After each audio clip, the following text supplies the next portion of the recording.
fishing, it's in my soul. Welcome to the Salt Strong Podcast, disrupting fishing entertainment as you know it. Prepare to laugh. Prepare to get to know fishing legends in a whole new and unfiltered way. And on occasion, you might even learn a thing or two about fishing. Here's your host, Joe Simons. Like diamonds. Hello, Salt Strong Nation. Joe Simons, like diamonds. Back again. We got Justin, we got Luke. We're talking about rods, and we're going to talk about what never to do with your fishing rod, and a couple places to never store them that many anglers mess up. And it's a reason that your rods aren't lasting as long as they should. So this was an idea Justin came up with it, or not came up with it. I guess you kind of did.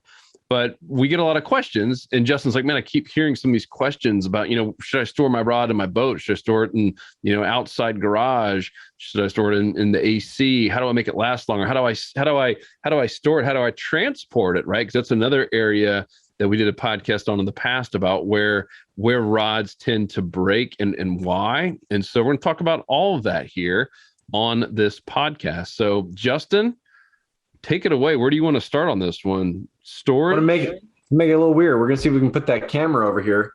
All my rods. Well, things got really weird. Office. Away from the fan, too. That's also important. But so to start off, I worked with a rod company in years past with Star Rods, and I learned a lot about not just construction and build of rods, but through all the different customers and people that I talked to, rod maintenance and rod usage. And I think that it's one of the simplest things that goes overlooked. I store all of my rods inside my house. And even when I was in a little one-bedroom apartment with my now wife, we didn't have a lot of space. So it's frustrating to find areas if you're in a tight space to store these rods. But when you think about it, if you're an inshore guy and you got 2, 3, 4, or like me, an unnecessary amount of rods, you've got a lot of money invested in this. And it's the most important tool to you as a fisherman. Your rod, the way that it performs, it's an investment, and you need to take care of it. But what people don't realize is a fishing rod, it's graphite or it's carbon fiber, sheets of carbon fiber, that within the carbon fiber sheets, when you make this rod, embedded in those sheets is an epoxy. And when these graphite sheets get rolled onto basically a steel rod or a steel mandrel, they're baked in an oven, and then the steel mandrel's removed, and you have your blank. And what happens is all the other components that you put on top of that blank are held in place with epoxy. And in Florida, it gets hot out in the summertime, and it gets hot in your garage. And if you keep your rods in the garage, or you keep it in like a little storage unit outside, or you keep it out on the boat or out on the dock, I've seen so many rods that when I talk to guides or I talk to just people that live on the water, and I see their setup and they had a broken tip, or they're bringing it back in to me and say, man, I don't know what happened to it. And I said, well, how long have you had this thing? It's got grease and grime and scales all over it, and the cork is chipping away. And they're like, oh, I've had it for 6 months. I'm like, what? I have my some of the rods I have for 6 or 7 years, and they're a little battered and the corks wore out on it. Some VPRs I've had for a while. I've had these for I think 3 years now, and some Star Sieges I've had for 5 or 6, and I've just maintained them. It only takes me a minute or two after fishing when I get off the water to keep them looking like new and performing like new. And I asked the guy, I'm like, well, what happens? How did this rod get to that position? So, I go fish for the day, and then I hose off all my stuff, and I go inside, and I said, yeah, do you take your tackle inside with you? He said, no, I just keep it on the boat. And I'm like, oh man. So you've got the air, you've got the heat, you've got salt water. You've got so many things that can be. Yeah, birds pooping. You got all kinds of birds pooping. That's the most toxic thing on a rod.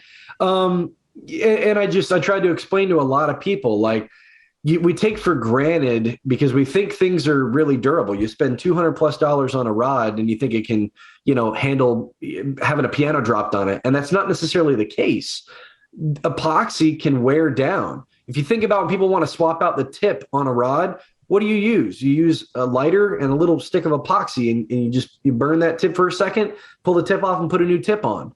So epoxy is more variable than you think it is. Once it's set and it's cured, if you have long-term exposure for hours and hours of it sitting in your car or sitting in a garage or sitting in a storage unit, that heat is going to compromise the epoxy and your guides could be loose. And the biggest thing that I saw was spinning reel seats. So a reel seat on a rod, what they're doing is, you take like, this is, I think, a Fuji TVS reel seat. They're laying it over the blank and they're adhering it to the blank with a number of different things. It could be like long strands of yarn. It could be cardboard. It could be an entire like composite piece that they sheath over top of the blank. And then to attach the reel seat onto the blank, they're using epoxy. And over time, with heat and moisture and expansion and shrinking with different temperature changes, that's going to get loose. And to change out a reel seat is not fun. You got to chop it off. You got to pull the whole thing on. And if it's a split grip setup, it's a pain in the butt. Any custom rod builder will tell you that changing out a reel seat is not fun. The rod's pretty much compromised at that point. And a lot of this can be mitigated with basic maintenance, with making sure that you spray it down after being on the water and you take it inside where, the temperature in the house is somewhere in the 70s. I'm not going to judge how hot or how cold your house is, but somewhere in the 70s, perfectly fine. Yeah, it makes a massive difference. Luke, you can see, if you're watching, you can see behind Luke, he's got just a fraction of his rods back there and even more over to the side I see. And keep them inside. They will last years longer. Luke, you remember Dad's got a garage down in Placida. Our family has a condo down there near Boca Grande, had it for, 20 years now. And I made the mistake of leaving a couple of my rods, and obviously the reels were attached as well. I left them in that garage. Now, this is a sealed garage. You think it'd be safe. It's not on the water, but it's close to salt water. And just having that, and it's no AC. There's a little fan in there, so there's circulation. But just having my two rods in there for like a year, it might have been a year and a half, and that happens to a lot of people. You kind of forget about it, and I'm not talking about a decade. I came back and they're done. I'm talking like loaded with, rust. It looked like, how did this happen? It's like you see someone's skin who mostly stays inside and protects their, we're talking about dermatologist stuff earlier, with sunscreen versus someone who is out there like working out in the sun all day long without sunscreen. Their skin looks just weathered. The same thing happens with rods. So I would highly recommend, and I know it can get expensive and maybe it's tough to find room, but you can usually make room. Justin, you probably didn't know this, but Justin had probably one of the better Cabbage Patch Kid collections ever, and he had to sell his Cabbage Patches. It's an investment, but he made room for it. About priorities. Yeah, exactly. We get older, things change. Yeah, not that much though. I'll just go back with the dad story because it just drives me crazy. It like pains me every time I go in there. He has a bunch of rods, but a ton of rods in there, and he goes through them really fast, like way faster than I do. And the only good thing is that we always know what he needs for Christmas because it's a new rod, because all the other ones just get tanked. They get destroyed. It's just, yeah. And even in this case, it's in Placida, Florida. So it is very close to salt. But even being in Gainesville or Winter Haven where I lived before, if it's in a garage, it doesn't, just if it's away from salt exposure, just that temperature and humidity change just constantly day in, day out. Although it seems minuscule, and it seems more like the reel would be the thing that or the line that would be compromised. The rod itself is definitely up for long-term damage, and it can happen faster and obviously the cheaper rods. But yeah, as Justin mentioned before, like this is our number one tool for catching fish. The rod is the most important tool we have, and if anything, it's the one that we should be taking the best care of. And so, yeah, one tip is just to build, like I built little displays here, so I kind of turned it into having a more of like a ornament, if you will, for the room. Artiste, you're such an artiste. Yeah, in college, I would I would hang them on the wall, right? Just get some nails and just hang them horizontally, and look nice. It was totally out of the way, right? So instead of having to get a big painting, just have the rods laying on the wall. And then when I want to take them, I had a little loop knot, and so I'll just take the little loop over the nail, pull the rod off, and go fishing. So there's a lot of options. If you actually put just a little bit of effort into it, you can easily find some space inside to store them, because as Justin mentioned, it's just so important to do that. I want to build on that real quick because that's something I need to do here in this room. I have some 8-foot rods, like my tarpon rods, or if I'm fishing with big baits for snook, and I'm in a pretty tiny, office here in one of my rooms, and I sometimes will lean a rod against the wall. Now we take that for granted. I do. I was going to ask you that because when you move your camera, if you don't mind, because I noticed that you had a bunch of them that were leaning. I was about to say that too. Do as I say, not as I do, right? Okay, so I do have some that are leaning. And here's the thing. One thing that I've noticed is during the wintertime, if I'm not taking out my big tarpon gear as often, okay? In this room, I can, as Luke mentioned, lay the rod to where it's sitting long ways across the room. Instead of sitting upright, like sitting horizontal. I need to put some nails up.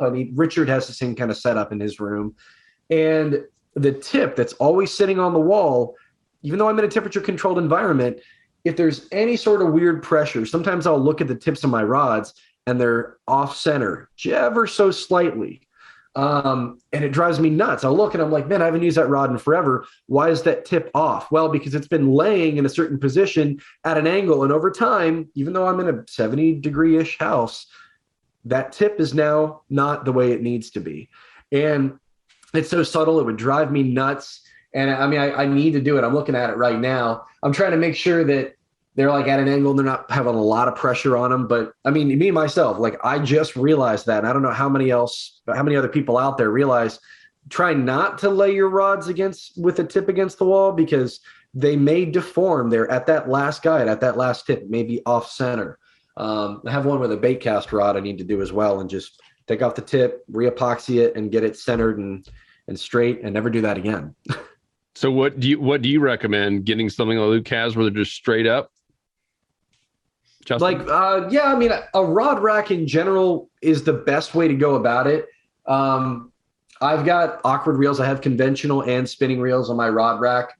And I have so many now I need to take my reels off the rods because if I just have them on there, they're so bulky. This rod rack can hold, I think, 32 individual rods on it. So it's a pretty decent sized rod rack.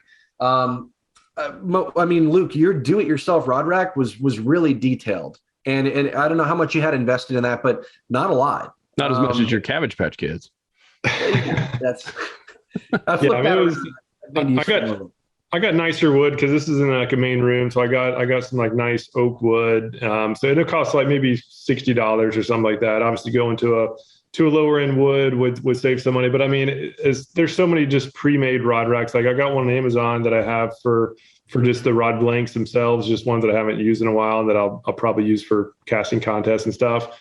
And it was like $20. So there's a lot of very low cost things you can do.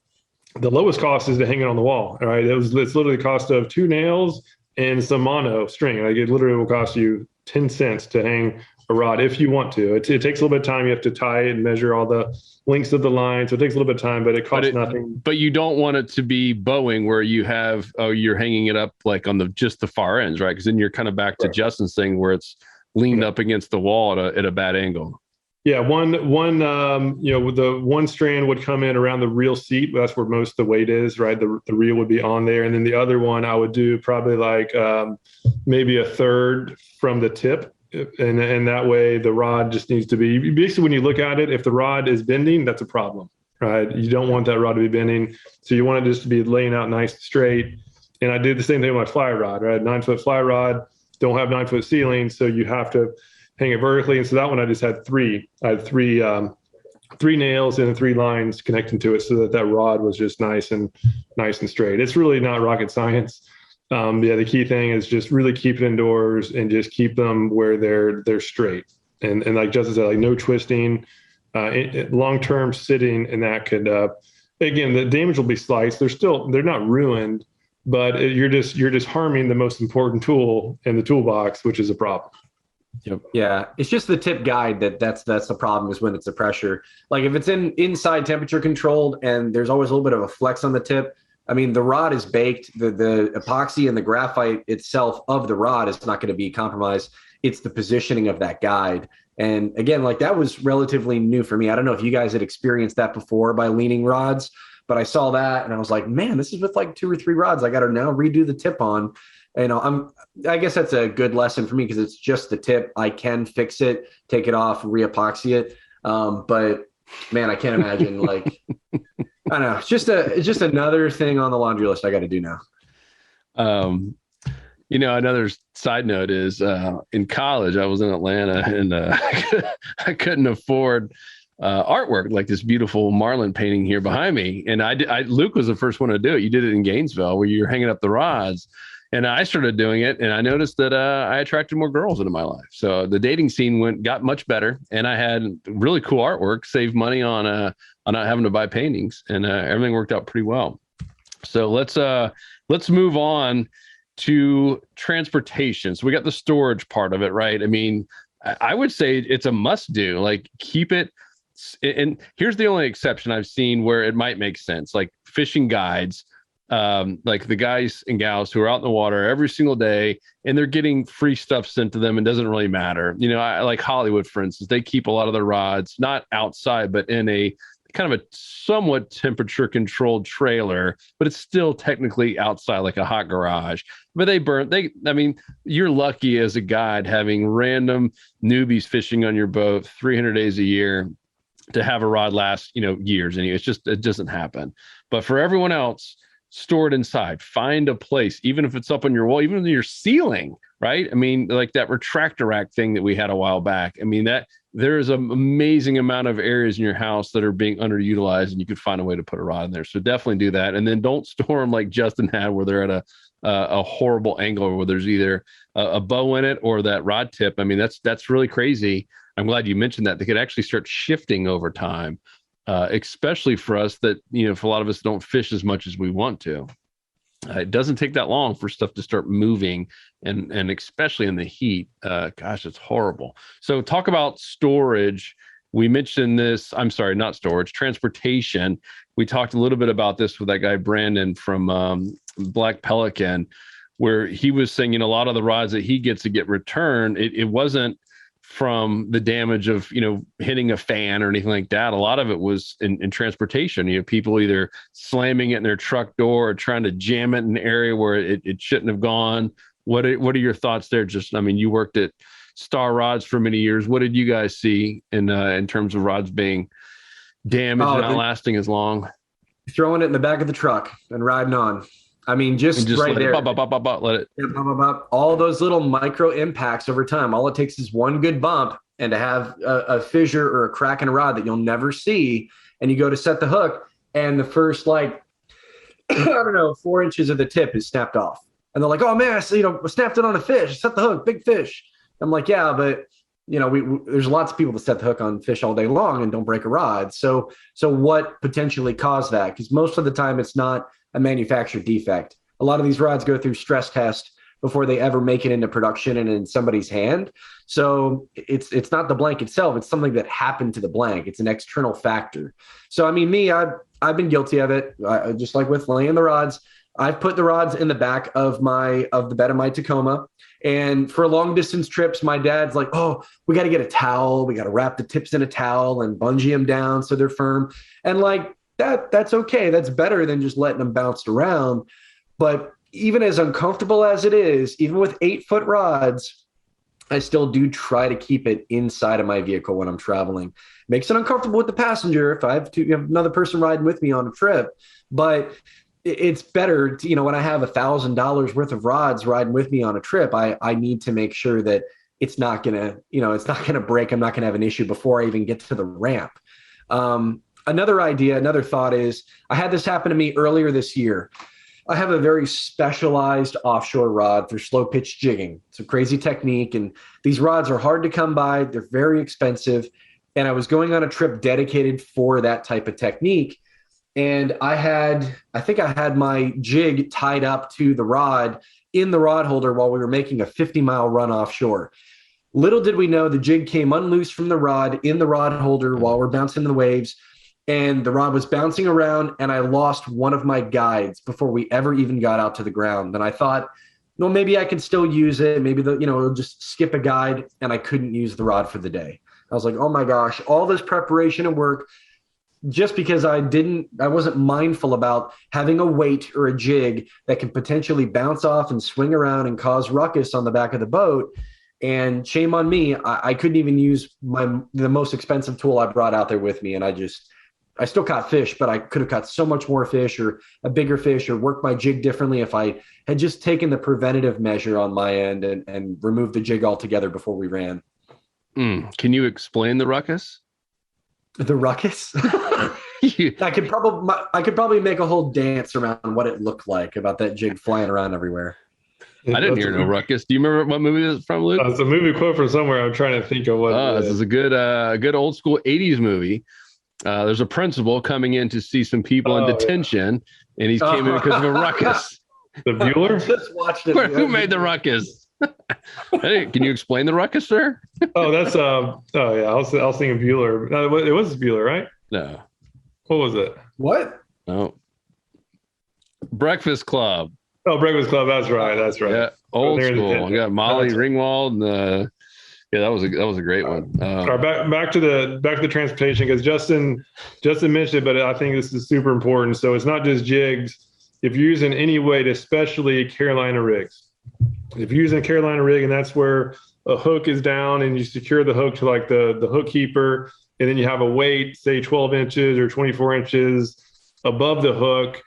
If you're in a boat, if you're riding from spot to spot, or if you have it in the truck, I personally lay my rods in the truck. I'm guilty of that. I do it every time and I haven't had any issues, but I just make sure it's not the tip that's laying over. It's like about a third down where it's a little bit tougher. But the issues I've had have been the weights that are swinging around and hitting the rod. And if it's an ounce weight or so, that'll just totally break the rod or break the guide off. Reason number 2 that Dad's rods don't last a year. Yeah, because he that place in Placida, it's a pretty short trip to Boca Grande Pass, and he'll go out there by himself trying to catch tarpon, and he uses those. I mean, those are ounces, right? Those leads. They're 3 ounces. 3 ounces. Yeah. And he always has them right there in the middle of the whole 7-mile trip down. There's it's horrible. So you have two if you're doing a Carolina rig, you either cut it off and just tie it on when you get out there, or just store it so that the weight is basically around the reel seat, and then you put the hook up on a guide. So just make sure that you control the weights and have the weights down by the reel seat, because if it hits the foregrip or like right above the grip, that rod is 30. Like that, the rod's not going to break there. But if it's hitting like midway up or even worse toward the tip, I mean, the closer up to the tip the rod is, that's where you just need to be extra careful, because that's where the rod's most vulnerable. So that's the biggest issue I've seen, are those weights flying around, and that can do so much damage to your rod or to other rods that are next to it as well. Yeah, I've tried to with that setup, if I'm chunking bait for redfish, I'll try to wrap the weight and the line around the rod a couple times, but it always unravels. So yeah, I either wrap it around the base of the reel seat or the handle. Sometimes guys that are running, like grouper guys, if they have it rigged up and they don't want to cut and retie, they're using 6 and 8 ounce lead sometimes when they're offshore. They'll open up their bail or put it in a free spool on a conventional, and they'll keep that weight and rig in a cup. In a cup on the boat, so that there's no weight that's like a counterweight that's going to swing around and cause the ruckus. Can you explain the ruckus, sir? And going back to just the heat, even for an hour, every single time you fish, if it's sitting in the back of a truck, which I do disagree with Luke, you probably shouldn't be doing it, putting it inside, I mean, it's so much better for the rods. And we see a lot of posts in the Salt Strong Fishing group, on the Facebook group, with people getting their rods stolen. And, some, hey, what happened? Whoa, it was sitting in the back of my truck. That's almost the statement every single time. That it was sitting in the back of my truck. I just pulled up the restaurant, or I just went to go tie my shoe or take a leak, and someone stole them out of the back of the truck. Just one more reason to put them. That's why I have a Tahoe. I love being able to just put everything back in there and locking that sucker up. Anything else on that before we talk about just rod maintenance, kind of the third phase of this? Luke, anything? No, I mean, just transport and just be mindful of, just be careful, right? Any little nick can prove to end up having the rod break. So extra careful. Cool. So question, how often do you guys fully wax your rods in terms of maintenance? Is it just me? I never do. I'm just kidding with you. That's a trick question. But like, right. my rods are not hairy. I'm not waxing. No, you put a little sex wax on there, just like surfing, you know? Yeah. No, I don't go to that degree, but I do have a whole process of like spray down and clean up after a day of fishing. Right, let's hear it. Okay, well, for kayak fishing or any kind of fishing, I'll set the rods up against the truck and I'll hose everything down top to bottom, just a light mist. There's 15 settings. I don't know what setting I use. Spray everything down. And the biggest thing is I try to make sure that the guides, because these is really the little pivot area where salt can collect, is right there on the, where the guide meets up with the blank at that epoxy point. This is where I'm going to see rust accumulate most often on rods, is at this little point. So I try to make sure this is sprayed down very, very well. It's not the ceramic insert per se, because these ceramic inserts are polished. It's not the insert that's going to get rusted. It's the wire frame that meets up with the epoxy of the blank. It's that 90 degree or so angle that you need to make sure you rinse down very well and that there's no salt buildup. So do you actually get in with your cute little pink hose and like spray all around? Like, what are you doing? Or you just have a toothbrush that I go in with and I clean no, I don't actually do that. I just get up close and like on a shower feature, I just shower from top down. I shower the top section. That's what I was asking. So you go top down. Okay. Yeah, I go top down. Gravity just kind of feeds and washes it down. I'll spray the whole rod, reel seat, cork, everything included. And I know that after a long time, if you get water and grime and buildup and oils, you're going to deteriorate the cork. Tony has a good video. I like what he does when he cleans his cork. I think he's used a magic eraser and some other stuff in the past to touch up the cork. But for like general maintenance, I'll then take my reel off of the rod. And while it's frustrating, and if you come back in middle of August and it's super hot out and you're tired and you just want to be done with it, I'll still take the extra step and I'll take the reel off the rod and I will actually spray within the reel seat as well. And the reason is when you keep a reel on a rod for 20, 30 trips and you're just spraying that down and that reel is always on that rod, just like with keeping a soft plastic lure stored on the hook, you're still going to get salt and material inside of this area right here. I mean, this threads up and down. Salt's going to get in and get trapped.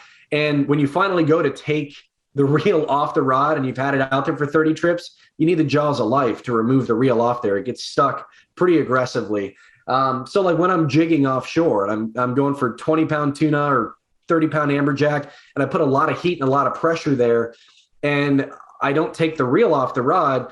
If I take, like I had a BG 4500, a BG MQ 6000 on some beefy offshore setups, not only do you have buildup underneath there, but you've got all that heat and then you have temperature change. You have all that pressure on that reel seat. That's going to be another aspect that's going to contribute to a spinning reel seat. So I try to make sure that I don't have any unnecessary pressure on that reel seat when it doesn't need to be there. That's good. Yeah, I'm willing to bet most people are not doing that, including me. I don't do that either. I mean, I do it but it's certainly not every trip. Geez, that's crazy. But I mean, if you want your stuff to last longer, it makes sense. Yeah. Yeah. One little trick I do, I don't know if I know the best thing to do is after you rinse off the rod with fresh water is to actually dry it off with a towel. That's the best practice where you get the water off. I don't do that. It takes a while. So after I rinse it down, I just like have it and I just like bump the rods like on my arm or something, or just give a nice little bump, and that'll knock most of the water off, just to help what Justin said, where you don't want that water building up in those crevices, because that's when the rust happens. So if you just give them a nice little jab, obviously not too hard, you don't want to mess it up, but just give it a nice little impact, it'll fling a lot of the water off. Yeah, it's a lot quicker than actually drying it. It's quicker than using a blow dryer. Exactly. Yeah. Who has one of those? Always have an outlet. Yeah, you have one. What do you mean? Who has one of those? You guys both look like you use blow dryers. I don't even have a brush or a comb, dude. This is all natural right here. I wake up like this. This is natural, dude. So, I mean, for those of you guys out there that like, if you're grilling and you got the tongs and you got to click the tongs and make sure the tongs work, kind of like to Luke's point, take a rod, and when you're like, jiggling the tip or shaking the rod to like make sure the action still work right, you are kind of getting all the water droplets off it. So you might even do it and not realize you're doing it. Reminds me of that song, that tong to tong tong tong. Is that how it goes? The tong tong tong tong. All right. What else do we I think you might need to read the lyrics and see that. Is that not it? It was like, yeah, but yeah, Joe, I did go to the guy who started at Cisco, right? He was I did go to the barber. I went to the barber a few weeks ago, and how do you like part your hair? Like I was like, I don't know. I just literally I haven't used anything in my fingers for this masterpiece in a couple of years. So you said just give me the butt cut, huh? Yeah. Take. Let's see where the part is. Take the hat off. Let's Wherever see the part. it falls, dude. Oh, there it is. I see it. Very clear butt cut. I'm like wheezing. I got him on mute. Okay. Anyways, so yeah, I mean, these extra steps we take on maintaining our rods, it's not going to hurt you to be more meticulous. It's a matter of how much time you want to spend into it. Drying a rod with a towel, yeah, that takes a lot more time. That's pretty time consuming. Taking the reel off the rod, I don't know of a lot of other people that do it. I do it. I think it does make a difference because you've got all the pockets that salt can build up in. But in general, a spray down, absolutely. I mean, even if you don't see the salt build up on your rod, which you more often than not never will, you need to spray it down and you need to make sure that it dries in some way, shape, or form. Sometimes I'll let my rod sit out in the sun for like 15 minutes. The Florida sun takes care of things. 15 minutes isn't going to compromise the rod. It's 6 hours. That's over 5 days for 5 weeks. That's going to start, wearing on that. But yeah, I mean, just take the extra steps. In the big scheme of things, you get into a pattern where your cleanup process after fishing, if you spend all this time to like rinse your boat down and run out the motor and, fillet fish or whatever the whole process is, throw this in there. It's negligible. It's 5 minutes or less. Yeah. And it can make some of your rods go 10, 15, 20 years. I mean, I know, especially with some higher end rods, there's some that just aren't made as well, but you get, and you should, it's an investment, right? If you spend $300, I'm talking about like nicer rods, even $450 for some of these custom rods, like Hollywood has some of those Biscayne rods that are, 20 years old? 22 years old. It's crazy. And he works them. These aren't like collector's pieces that are sitting in his house. He's out there using them every week. So rods can last a really, really long time. And as Luke has hammered over and over again, we did a whole podcast on this, that the rod is more important than the reel. It's doing really all of the work, from casting to setting the hook, to controlling the fish. And I guess the final piece, we'll just throw it in there because we've talked a lot about the storage and maintenance and transportation, is just when you're fighting a fish. A lot of people, that don't know the right way to fight a fish in terms of your rod should never be high sticking. They just assume, oh yeah, it's just what happens when you fight a big fish. Both these guys, meaning Luke and Justin, and especially Luke, since I've known him forever, I don't remember the last time Luke broke a rod. He's fishing every single week, and he's caught a lot of really big fish. Same with Justin in tournaments, a little bit tougher in a kayak sometimes. But talk about that, guys, about the importance of keeping the rod here and never way up here trying to fight big fish, especially.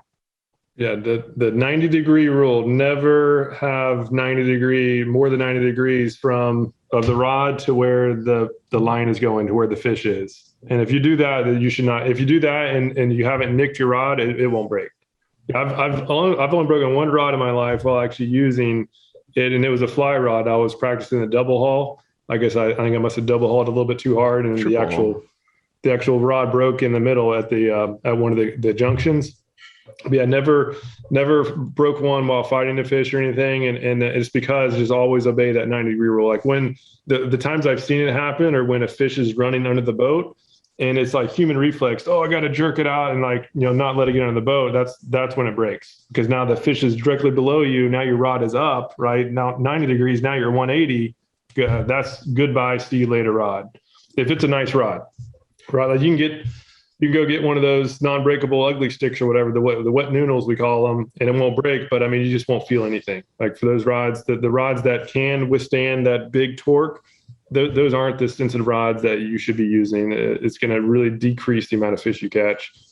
So the nicer rods, unfortunately, are more likely to break. And so it's just that much more important just to take care of. But as long as you obey that 90-degree rule, no breakage should ever happen. Yeah, like carbon fiber and graphite are totally different than fiberglass that's in like an ugly stick or an offshore rod that feels really heavy and has kind of a weird noodly tip. It's probably made out of a fiberglass, which is more durable. It has a different stress point on it.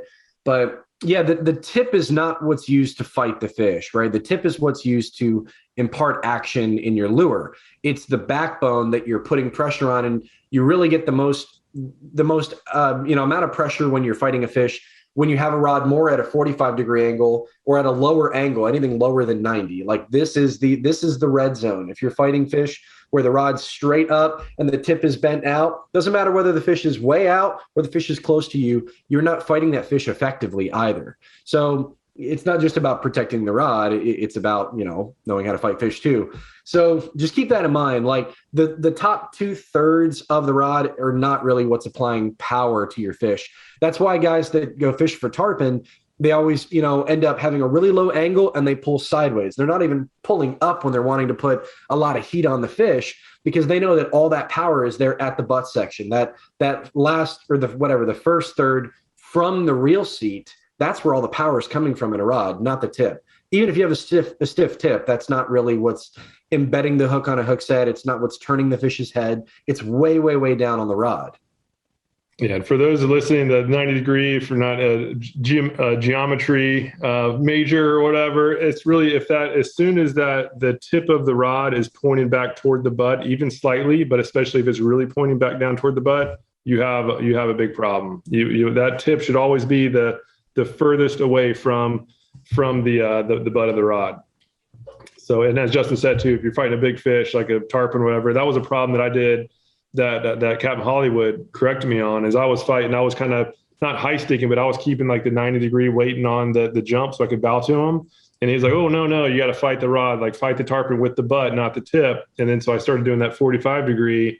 And I've never landed a tarpon so fast in my life. It was around 100-pound tarpon and got it in. And Joe was filming the whole thing. It was like 12 minutes.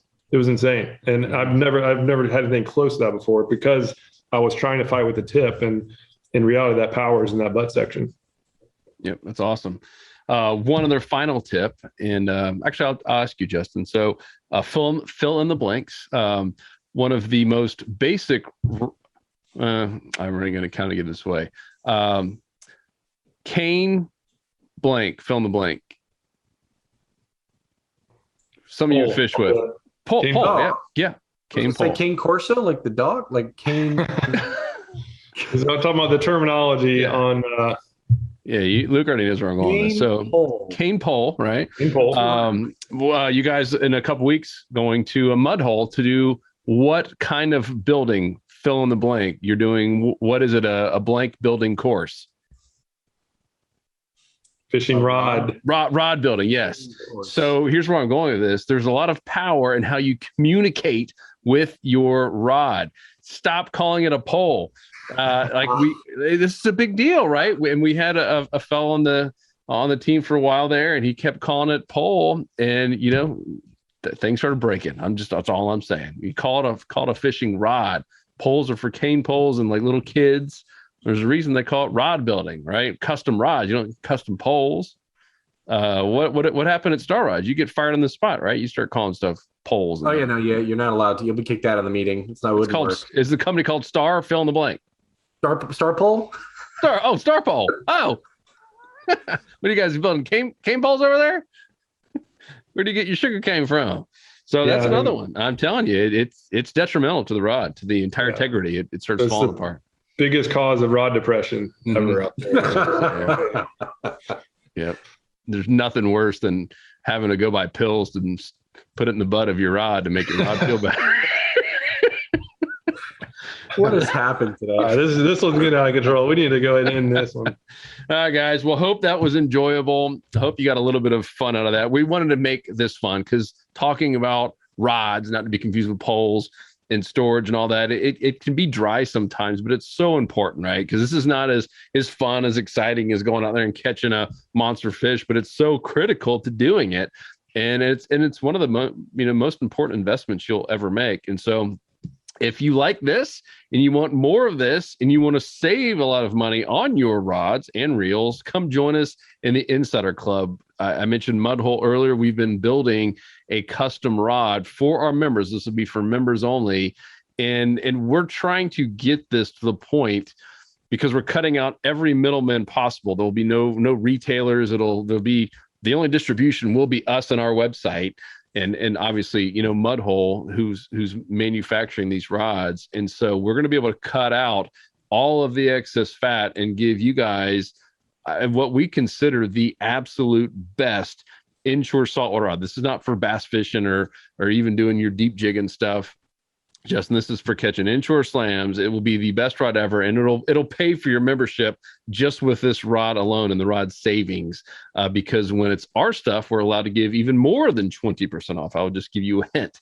It will be much more than 20% off of this rod. And so got some really cool stuff coming here in the not so distant future, which is pretty awesome. So just one more reason to join us and the now 25,000 other inshore saltwater anglers who are part of the Insider Club. But the biggest part, of course, is trends. We have a lot of people who come in there and they see, wow, you guys got all the savings, and then you have all the community. So you got the tackle savings, you got all the how-to, and on the water tips too are just priceless. Getting to see all of our fishing coaches every week actually go fish new spots, and you get to see the pre-trip planning and the post-trip analysis and exactly where they caught fish, where the fish weren't, where the fish were, sometimes some surprises.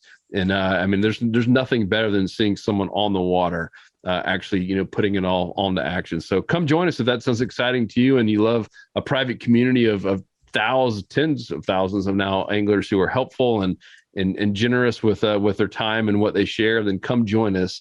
And you can find out more about that at saltstrong.com. For you current members, hope you enjoyed this one. Thank you guys so much. Really cool stuff coming your way. Pumped to share it with you. And if we can do anything to better serve you, let us know. Guys, this was a fun one. We went somewhat inappropriate, but you have to sometimes when you're talking about rods. Ta-tong. All right, peace. We out. See you guys in the next episode. I'm going to go download that Cisco thong song. Cause fishing, it's in my soul. It was passed down to me from the days of old. To find us on the water if there was a way. It's been said my papa, he wrote the book on catching big reds and 20-pound snook. I wish I knew all the things he knew today. For he's the reason why we are this way. And he put fishing in our soul.